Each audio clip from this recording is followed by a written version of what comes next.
photograph.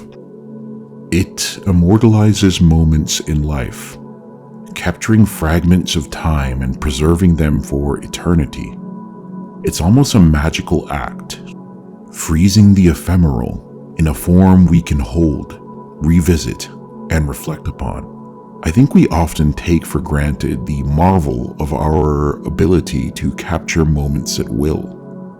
In the early days of photography, owning a photograph was a rare luxury. The privilege of having a tangible likeness of a loved one was reserved for the wealthy or those with access to this emerging technology. Imagine the wonder of that time, to hold an image of someone dear to you, rendered with a startling accuracy that felt otherworldly. And when they passed, that photograph became a portal, a way to see their face again, to remember their presence, to keep their memory alive long after they were gone. An image of yourself as a child, of your parents, of a sibling. It's incredible to think that these photographs can outlast us all, becoming relics for future generations. And now what was once an elite indulgence is an everyday reality. With a simple reach into our pockets, we can summon a device capable of capturing not just images, but entire lifetimes in the form of photos and video. These memories can be stored in vast, invisible archives, preserved indefinitely. Birthdays, holidays, first days of school, the mundane rhythm of daily life, fleeting sunsets, cherished pets, unsettling images of tragedy, the ominous face of a stranger, the fear in the eyes of a kidnapped victim, or the grainy stills of something we cannot explain. See, photographs are as impure as they are pure. They preserve darkness as much as light, despair as much as hope. For me, there's something uniquely haunting about dark images, those that reveal the depths of human depravity or hint at horrors beyond our understanding. A photograph has a stillness that gives it power. Unlike video, which reveals motion and continuity, a photograph is a single suspended moment, inviting your imagination to fill in the blanks. What happened just before this moment was captured? What came after? And perhaps most chilling, why was this particular moment preserved? Tonight, as we begin the first episode of our second season and the first of this new year, I invite you to join me on a journey. Together we'll explore some of the internet's most enigmatic, harrowing, and unexplainable photographs. These images that defy reason, that disturb the soul, and that challenge our understanding of the world around us. This is a quest, once again, into the shadows, where the power of the photograph becomes something much darker. This is the internet's darkest photos.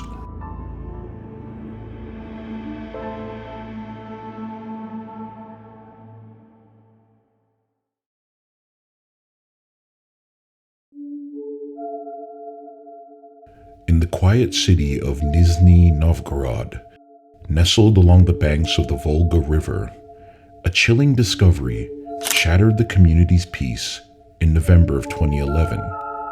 For years, the city's historic cemeteries had been plagued by unexplained disturbances. Graves unearthed, flowers stolen, and headstones defaced. Though unsettling, these acts were largely dismissed as the work of vandals or thrill-seeking teenagers.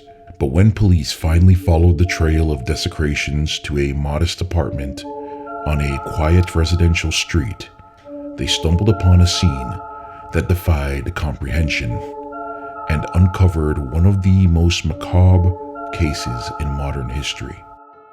The apartment belonged to Anatoly Moskvin, a reclusive and eccentric local historian with a peculiar reputation. Known for his encyclopedic knowledge of burial rituals and cemeteries, Moskvin was something of a local oddity. A self-described necropolitan enthusiast, he spent countless hours wandering graveyards, documenting epitaphs, and lecturing on obscure funerary practices. To most, his obsession with death seemed academic, albeit morbid. But as police crossed the threshold of his cluttered apartment, it became clear that Moskvin's fascination ran far deeper and darker than anyone could have imagined.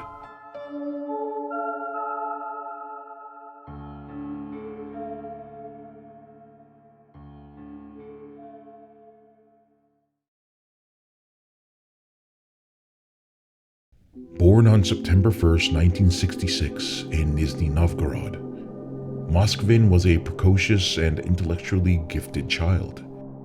He exhibited a voracious appetite for learning and a fascination with history, languages, and the occult.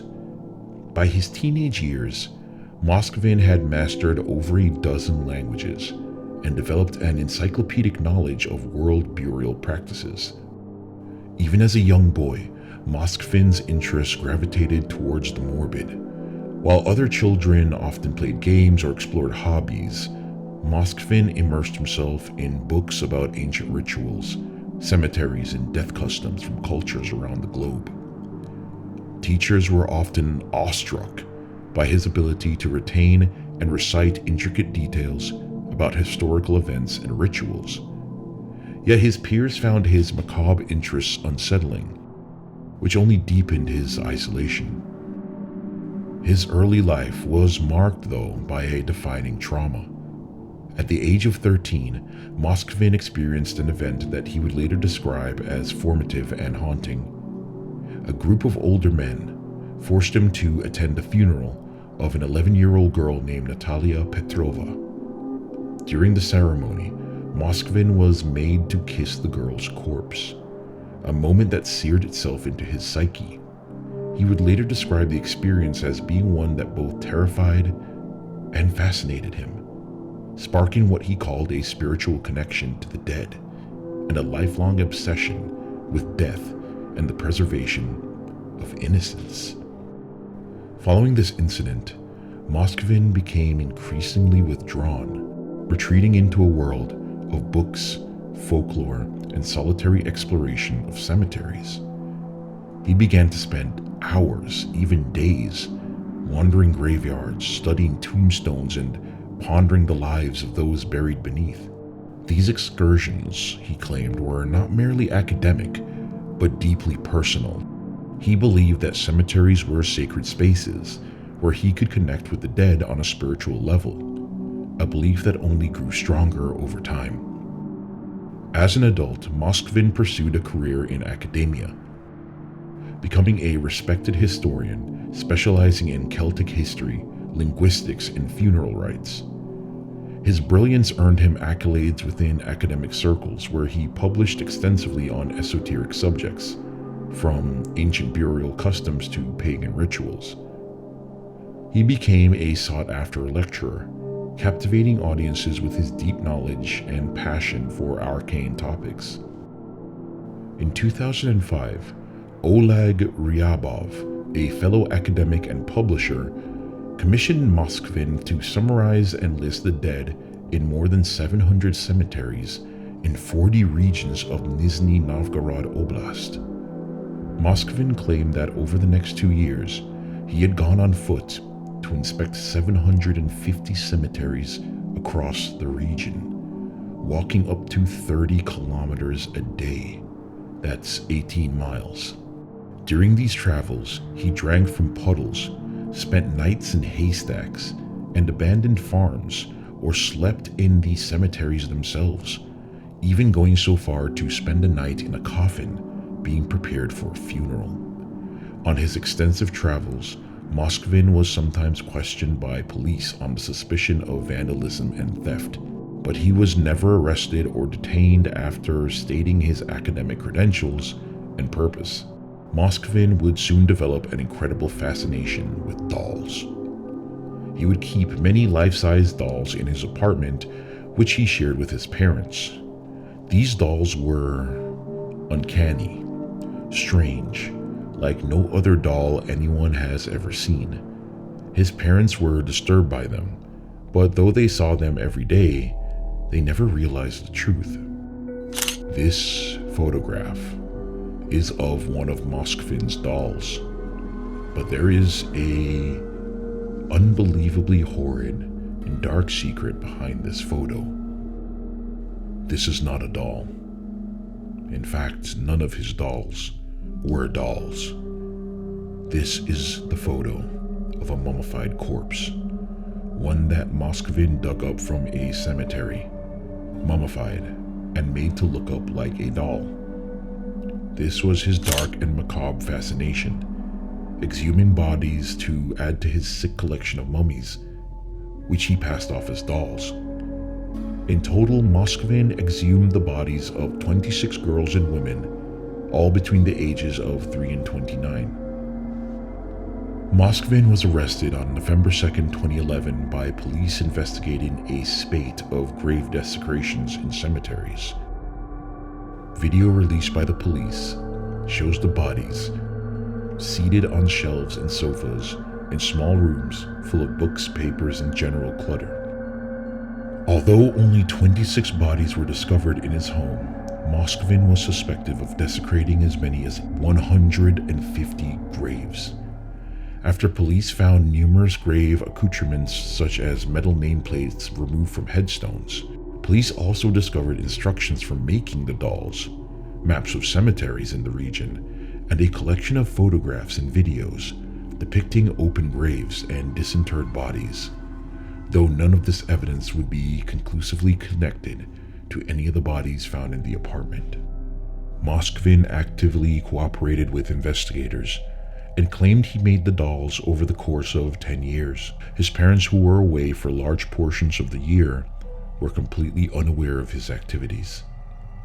After a psychiatric evaluation, it was determined that Moskvin had a form of paranoid schizophrenia. In an interview after his arrest, Moskvin stated he felt great sympathy for the dead children and thought that they could be brought back to life by either science or black magic. As an expert on Celtic culture, Moskvin learned that the ancient Druids often slept on graves in order to communicate with spirits of their dead. He also studied the culture of the peoples of Siberia, in particular the ancient Yakuts, and discovered they had similar practices for communicating with the dead. Moskvin began searching for obituaries of recently deceased children. When he found an obituary that spoke to him, he would sleep on that child's grave in order to determine if the spirit wished to be brought back to life.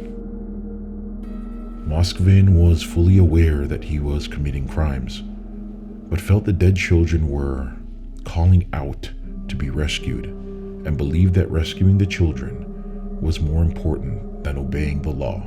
Moskvin denied any sexual attraction to the dolls, and instead considered them to be his children. He spoke to and interacted with the corpses, sang songs to them, and even watched cartoons with them and had birthday parties.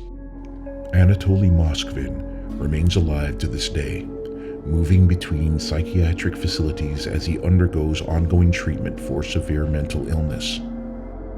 Moskvin maintains that his crimes were acts of compassion, insisting he rescued the deceased children he disturbingly referred to as his adopted daughters.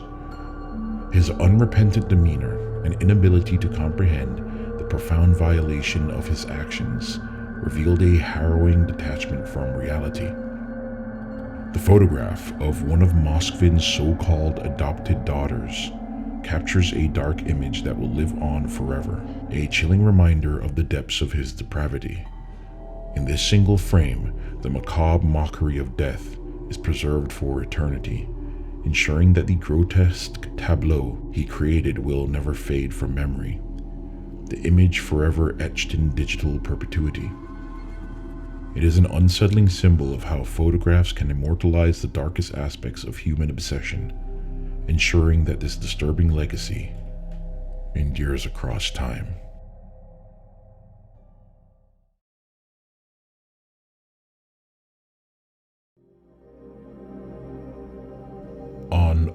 Oahu, Hawaii, a famous landmark known as the Haiku Stairs, or the Stairway to Heaven, stands as a testament to both breathtaking beauty and inherent danger.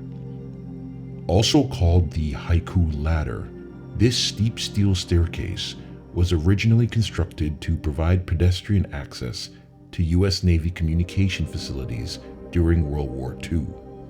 While the stairs offer unparalleled views of the island, their narrow and precarious design makes the hike treacherous. Personally, I wouldn't dare set foot on it. It's a perilous path by any measure. Despite this, the allure of the stairs has drawn adventurous hikers for decades, even though the trail has been officially closed to the public for years. Determined thrill seekers have repeatedly found ways to access the forbidden steps, making the Haiku Stairs an infamous challenge. One such adventurer was a young man named Dalen Pua. He ventured alone to climb the iconic stairs, and his tragic story and a haunting photograph taken during his hike would forever etch the Stairway to Heaven into infamy, transforming its mystique into a chilling reminder of its dangers. For some, it remains a symbol of unparalleled beauty, but for others, it is a stairway not to heaven, but to darkness.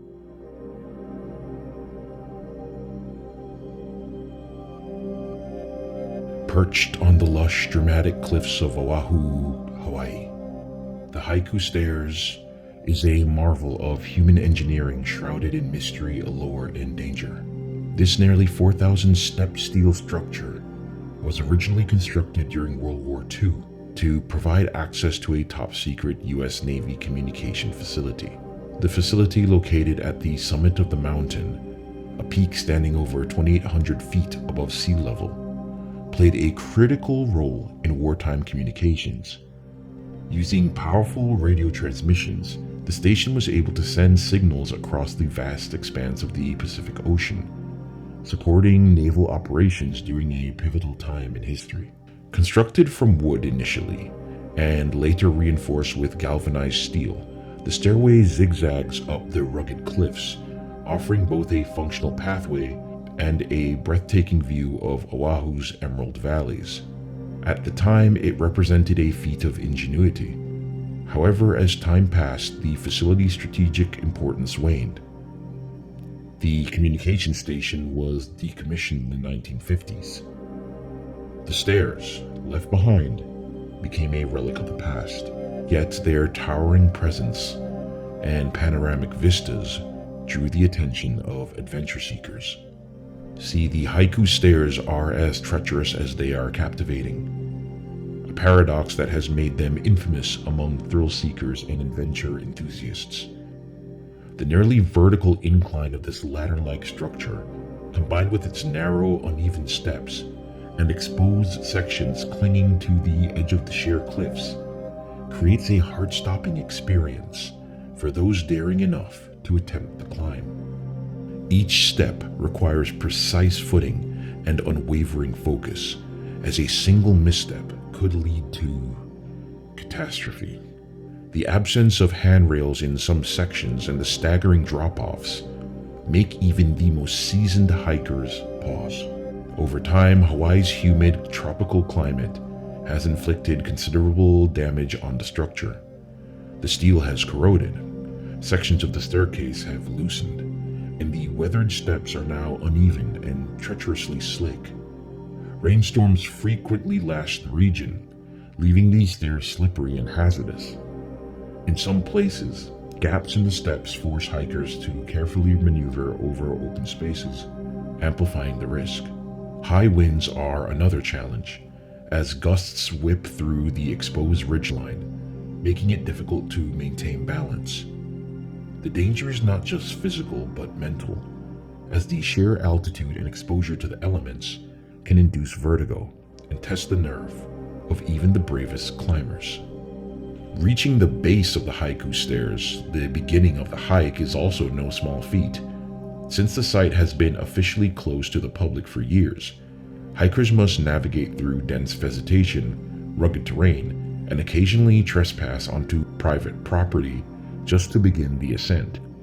The pathway to the stairs is unmarked and difficult to find, adding an element of secrecy to the journey.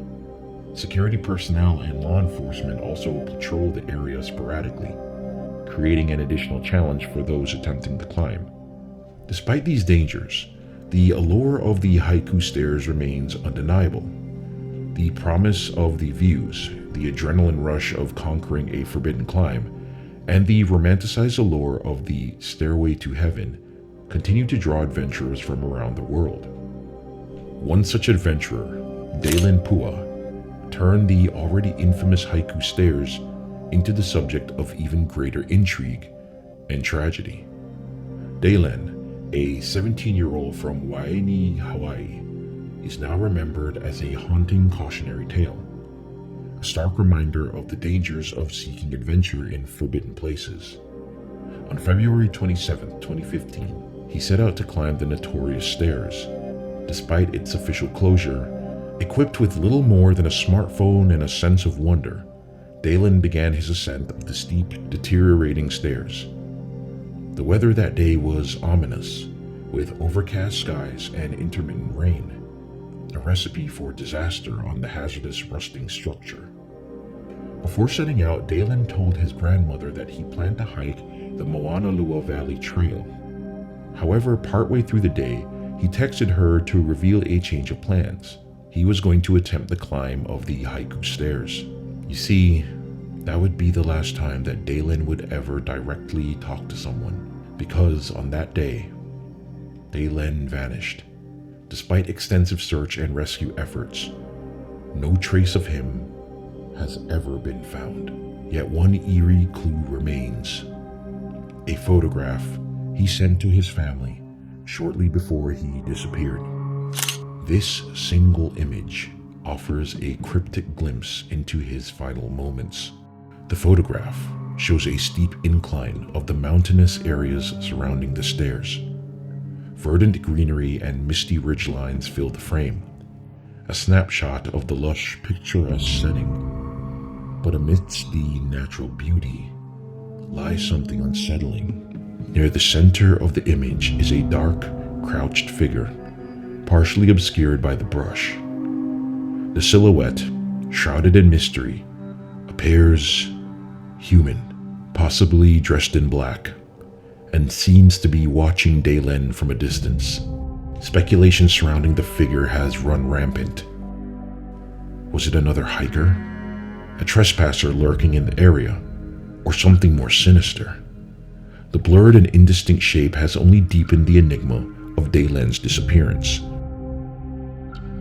Officials searched relentlessly over the following days, but failed to find a single trace of Dalen. It was as if he had simply vanished.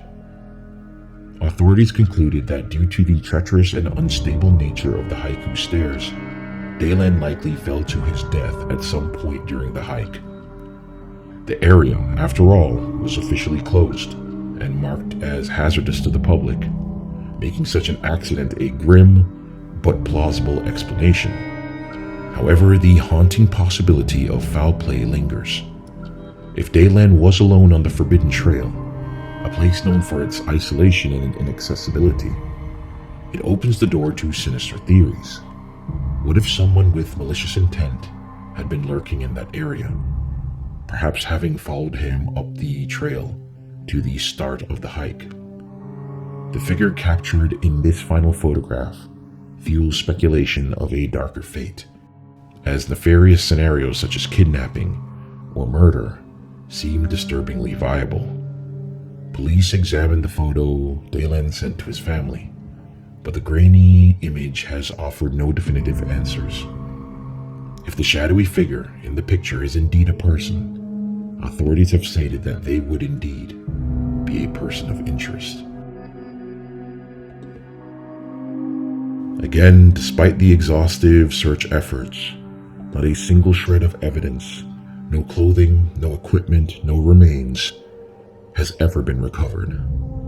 In the 10 years since Dalen's disappearance, his fate remains one of Hawaii's most unsettling unsolved mysteries.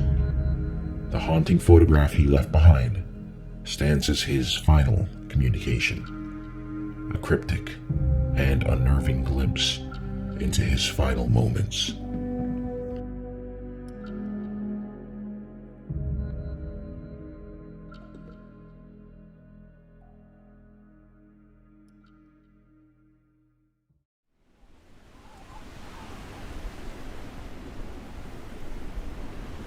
Anchorage, Alaska, February 1st, 2012. It was a freezing night. The city was quiet, with many people returning to their homes early to escape the biting cold and dropping temperatures. Workers wrapped up their shifts, eager to join others in fleeing to their cozy homes. One such worker was Samantha Tesla Koenig, a coffee booth employee who worked in a small, tight kiosk located in the middle of a parking lot in the city. As Koenig was finishing up her shift, waiting for her boyfriend to pick her up and take her home, her peaceful life would be shattered, and she would enter a nightmare. Close to closing time, Koenig's booth was forcefully entered by a man. She was robbed and kidnapped, and stolen away into the cold, dark night. Only a few minutes before her boyfriend arrived to pick her up.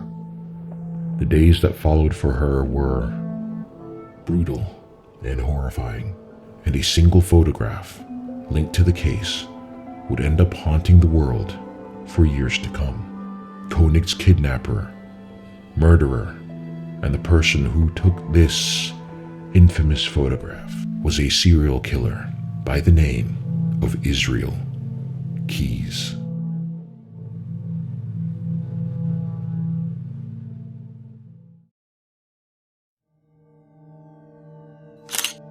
Israel Keyes was born on January 7, 1978 in Cove, Utah, to a Mormon family.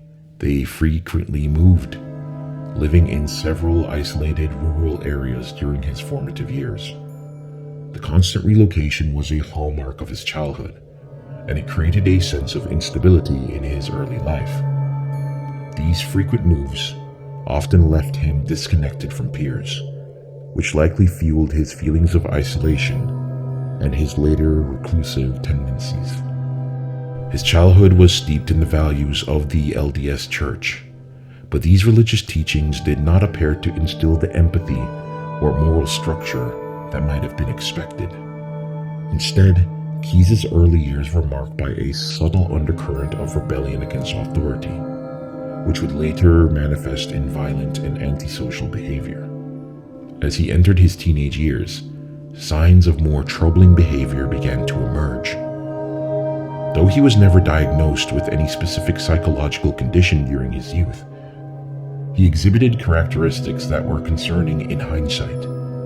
He had a fascination with death, violent fantasies, and many macabre interests.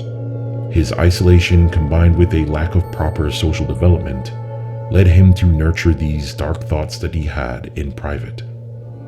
He began to fantasize about violence, often in grotesque and disturbing ways. While other adolescents might have outgrown such fantasies, or expressed them through more socially acceptable outlets, Keyes became fixated on the idea of power and the control over others. At the age of 20, Keyes enlisted in the U.S. Army, a decision that would dramatically shape the trajectory of his life. He served as a combat engineer, a role that would expose him to new environments and opportunities for both personal growth and criminal exploration. It was during this time that he began to experiment with the idea of travel and anonymity. This exposure to different parts of the country would later be key in his ability to carry out his murders across multiple states with little to no suspicion. His ability to blend in and keep his violent inclinations hidden would be a hallmark of his criminal methodology. By the time he was honorably discharged, Keyes had begun to formulate a dangerous blueprint for his life post-military. Although he had not yet acted on his most violent urges, The seeds of his future crimes were already sown. In the years that followed his discharge, Keyes would continue his pattern of mobility, making it more difficult for law enforcement to trace him. Keyes' killing spree began in the mid-2000s, though he would later claim that his first murder occurred when he was in his early 20s. His method of operation was unique and disturbing. He would travel across the country, committing his crimes in various locations, seemingly at random. He was meticulous in planning his murders, often waiting months or even years between killings.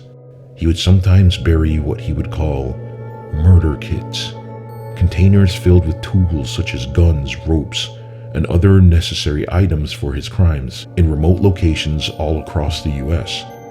These kits allowed him to carry out his killings at a moment's notice without drawing attention to himself. Samantha Koenig was born on September 17, 1993, in Anchorage, Alaska, to James and Loretta Koenig. Her family described her as an ambitious and hopeful individual. She had a passion for art and would often express herself creatively, whether through photography or painting. At the age of 18, Samantha began working at a coffee booth kiosk in the middle of a bustling parking lot in the city. This job, while modest, allowed her to live independently and support herself, providing her with the opportunity to grow and mature.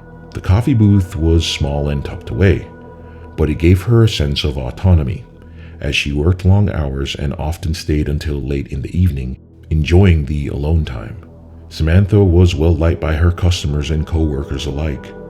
Her world, however, would change in an instant on February 1st, 2012. That evening, she was working her shift at the coffee booth, anticipating the end of her workday and the arrival of her boyfriend, Dwayne. Around 8 p.m., as Samantha was going about her final tasks, she was approached by Israel Keyes, who had been carefully planning her abduction for weeks. He had been learning her routine and identifying the best opportunities to strike. Keyes approached the coffee stand in a calm and methodical manner, with no apparent sign of his violent intentions. He was dressed in a hoodie and looked like any other customer. However, once he was inside the booth, he suddenly pulled out a gun and demanded that Samantha comply with his orders, binding her and forcing her out of the booth. He made sure that she did not try to resist, likely due to his experience with previous criminal activities. All of this, as you can see, was caught on camera. Keyes forced Koenig at gunpoint into his car, making her comply as he drove away from the coffee stand. Despite the fact that the parking lot was not desolate, it was a relatively active area, no one seemed to notice or intervene as Keyes abducted her. Even as he walked her across the lot to his car, no one paid attention to the unfolding crime. Keyes then drove around with Koenig, waiting for the right moment to return to his home. He was biding his time until he believed his wife and children had gone to sleep. Once he figured the house would be quiet, he took Koenig to a shed on his property. Disturbingly, the shed was located only a few feet away from his daughter's room, a chilling proximity that speaks to the twisted nature of his actions. Inside the shed, Keyes restrained and sexually assaulted Koenig before leaving her there.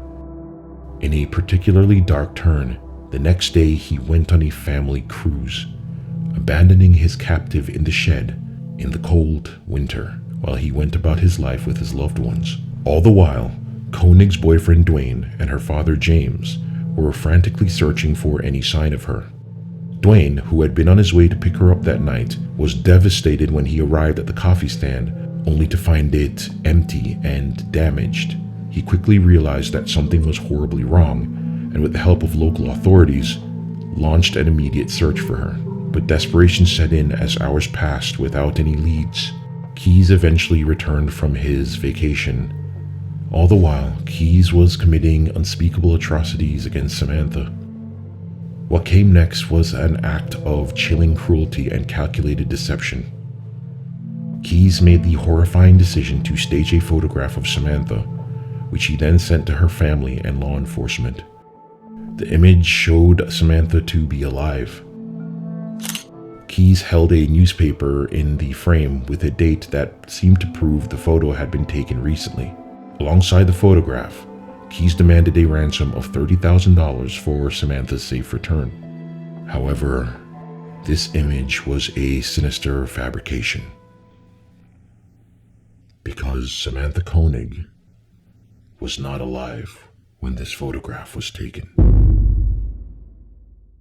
In a macabre effort to create the illusion of life, Keyes had stapled her eyes open, applied makeup to her face, and positioned her body to appear as though she were sitting upright. By the time the photo was staged, Samantha had already been dead for several days. The freezing temperatures in the region had preserved her body, slowing decomposition and making the deception possible. After sending the photograph, Keyes dismembered Samantha's body. He took her remains to Matanuska Lake, a frozen body of water near Anchorage, where he used a chainsaw to cut a hole in the ice. He then placed her dismembered remains into the lake, effectively hiding the evidence. Before murdering Koenig, Keyes had retrieved her debit card and demanded her PIN. These transactions left a trail of evidence that law enforcement used to track his movements. Surveillance cameras at several ATMs captured images of a man wearing a disguise, including a mask and gloves, withdrawing cash. The turning point came when Keyes used the debit card in Texas. Law enforcement had been monitoring ATM activity linked to the account and noticed withdrawals occurring along a route consistent with someone driving. In March 2012, a Texas Highway Patrol officer spotted a white Ford Focus that matched the description of the vehicle seen near one of the ATM locations. On March 13, 2012, in Lufkin, Texas, Keyes was pulled over by law enforcement. Inside his car, police found items linking him to Samantha Koenig's abduction and murder, including her debit card, her cell phone, a mask, and a gun. These discoveries provided sufficient evidence to arrest him. After his arrest, Keyes initially refused to cooperate, but eventually began talking. He confessed to the kidnapping and murder of Samantha Koenig and admitted to a string of other killings across the United States. In the end, Keyes' reliance on Samantha's debit card and his attempts to manipulate the investigation by sending out a ransom photo were major missteps that led to his capture. His confidence in his ability to outsmart law enforcement ultimately became his undoing, as the clues he left behind were enough for authorities to track him down and arrest him. The photo of Samantha Koenig remains a haunting symbol of Israel Keyes' calculated cruelty. It is undeniably one of the most haunting and disturbing photographs one can find on this digital ocean called the internet. It is suffocating. It drains the light from any space it occupies, leaving behind only an oppressive sense of darkness. It is a stark reminder of how photographs, often used to capture moments of love, joy, or beauty, can also be wielded as tools of unimaginable darkness. This photo is a testament to the depths of human depravity, a snapshot of pure malevolence. In its grim silence, it speaks volumes about the evil that exists in this world, leaving a mark that no words or explanations can ever erase. Thank you for joining me once again in delving into the Darkhives. And as always, stay safe out there.